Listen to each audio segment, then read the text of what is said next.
Kenapa sih Canon EOS M6 ini masih cocok di tahun 2025?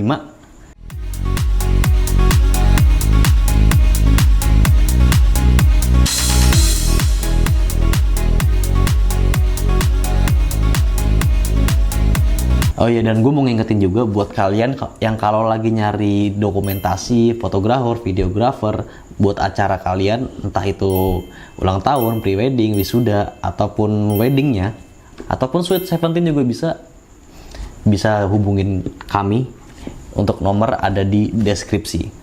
Di video kali ini gue mau ngebahas kamera mirrorless Canon EOS M6 di tahun 2025. Kenapa tuh bang? Nah, yang pertama dari segi body, untuk mirrorless sendiri dia lebih compact dibandingkan DSLR. Nah, ini untuk perbandingannya, gue punya kamera DSLR, dia merek Nikon ya. Nah, dibandingkan sendiri nih, lu bandingin, lu lihat sendiri nih bedanya. Tuh, dari sini aja kita udah kelihatan. Dari ketebalan juga udah beda. Nah, untuk dari sensornya juga dia ini udah pakai digital, dan ini masih pakai kaca, yang dimana kelemahan dari kaca ini dia cuma bisa single shot atau satu persatu, tidak bisa langsung cepret. Nah, untuk yang digital ini dia tuh bisa ada mode namanya mode high. Intinya dia modenya ini bisa buat jepretannya banyak dalam sekali tekan. Nah, gue lupa namanya nih apa nih. Pokoknya itu deh intinya, dia tuh bisa satu kali pencet ini bisa dapat 7 atau 11 foto. Yang gue maksud tadi itu modenya begini nih, satu kali pencet bisa beberapa jepretan ya.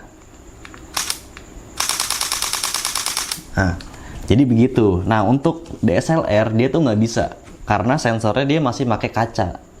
Kalau digituin tak pecah. Emang speknya apa naik bang?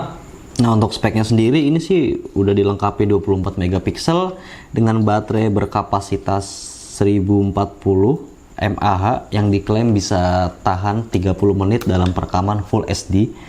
Dan di sini juga udah terdapat flash bawaan nih. Jadi yang foto buat yang tempat gelap ini kalian nggak perlu khawatir. Biarpun sebenarnya nggak terang-terang banget sih. Cuman namanya ya dengan harga segini ini cukup banget ngebantu kalian buat yang hobi fotografi atau yang baru mulai belajar foto.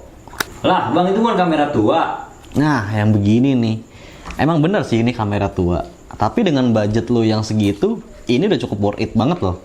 Dalam budget segitu lu udah bisa dapetin layar touchscreen, bisa lu flip gini ke depan, bisa buat ngevlog. Terus dia juga bisa dikebawahin gini buat ngambil sudut yang low angle. Dan juga ini sensornya udah APS-C. APS-C ini udah cukup loh buat anak-anak zaman sekarang foto-fotonya. Dan dia dibekalin 24 megapiksel dengan kualitas gambar Full HD di 1080. Emang kameranya bagus bang? Nah, kalau menurut pemakaian gue pribadi, ini kamera cukup banget, lebih dari cukup. Ini jujur gue beli second. Dan di gua pemakaian udah sekitar 6 bulan lebih. Ini pemakaian kamera tempur. Gua pakai buat hobi, buat street fotografi, buat food foto, terus buat ngejob kecil-kecilan kayak event ulang tahun, wedding, dan wisuda. Ini udah enak banget. Dan sini gua makainya lensa 50 mm f1.8. Ini lensa fix dari Yongnuo. Nah, bisa dilihat Yongnuo, bisa di zoom, bisa difokusin. Nah, kelebihan lensa fix ini kita bisa mendapatkan background yang bokeh. Bokeh bukan dalam film panas bang? Lah, bukan lah. Kalau film panas mau dibakar filmnya. Nah, apa itu bokeh? Bokeh adalah kita titik satu ini fokus, belakangnya ngeblur. Nah, untuk mendapatkan itu caranya gimana? Kita harus punya lensa fix atau lensa yang bukaannya besar seperti f1.4, 1.7 atau 1.8.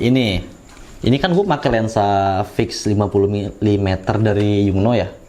Nah ini tuh sebenarnya lensanya lensa DSLR yang dimana mountingnya tuh sebenarnya berbeda. Nah jadi tuh di sini kenapa bisa gue pasang di kamera ini, gue make adapter lensa. Nah ini biar gue tunjukin.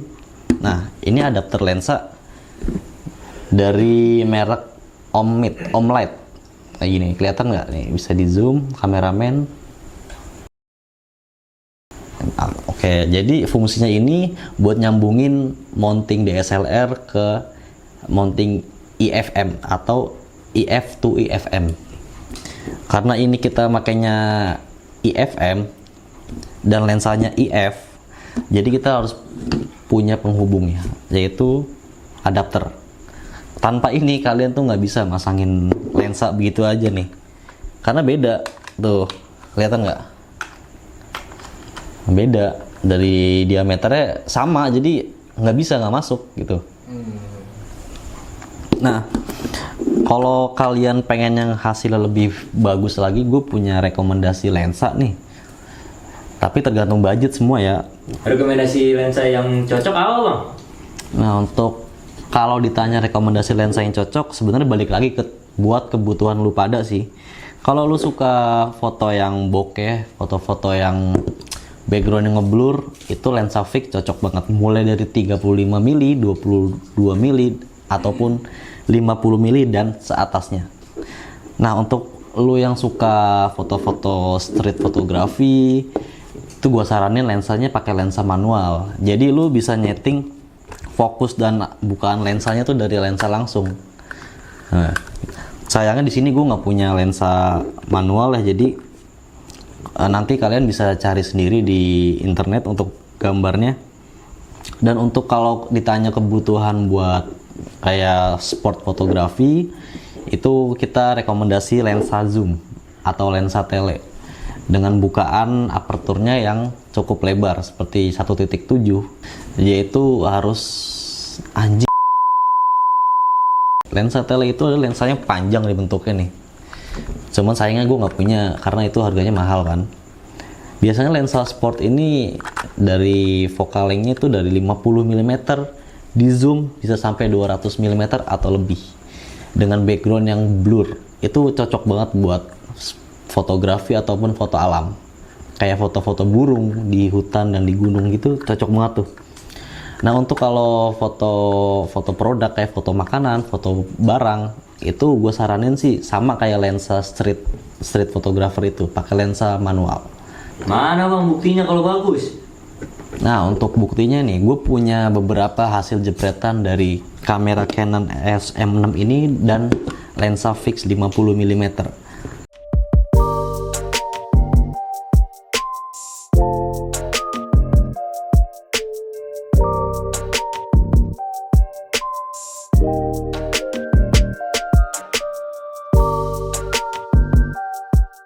Nah hasilnya kurang lebih kayak gini.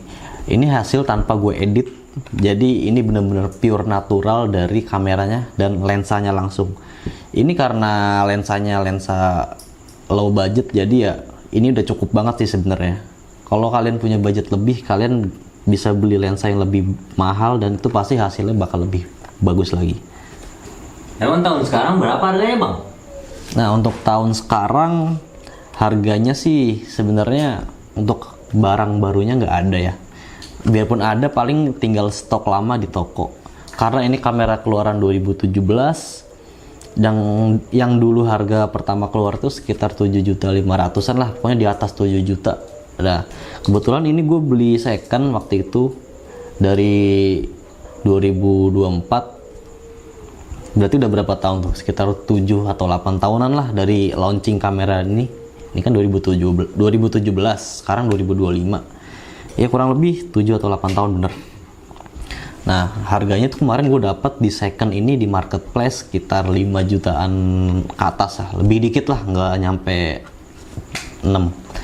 Itu gue udah dapat body, charger, baterai original sama lensa fix ini dan adaptor lensanya.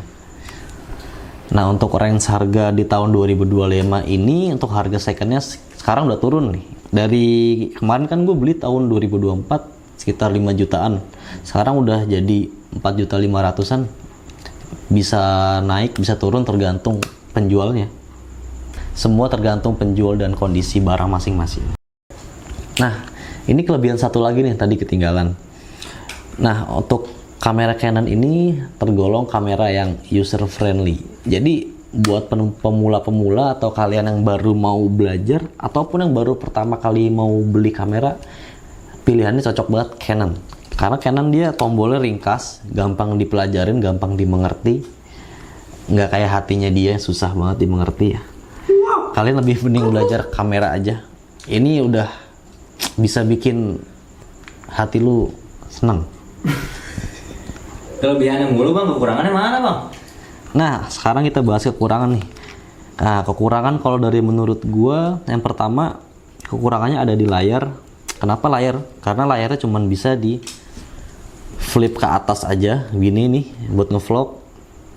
Nah, sama begini, dia tuh belum bisa layar yang very angle seperti DSLR ini yang bisa di flip gini, diputer.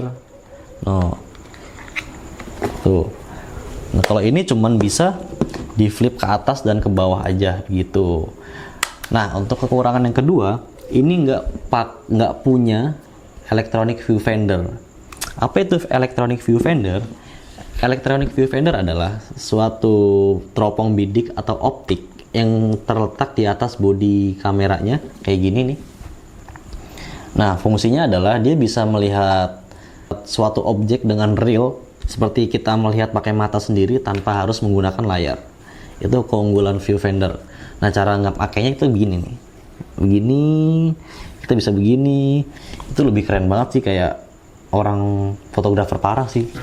Dan untuk kekurangan yang ketiga, dia belum mendukung 4K. Jadi untuk di tahun 2025 ini sebenarnya 4K itu udah cukup banyak ya dipakai di kamera-kamera sekarang. Tapi buat kalian yang kalau nggak masalah tentang 4K atau kekurangan yang gue sebut tadi, dan dengan budget yang terbatas, ini udah cukup banget, lebih dari cukup. Satu lagi nih kekurangan, gue hampir lupa. Nah, untuk Canon EOS M6 ini, dia masih menggunakan prosesor Digits 7. Nah, untuk yang sekarang mah, pengeluaran sekarang udah pakai Digits 8. Untuk perbedaannya nanti kalian bisa lihat di layar ini.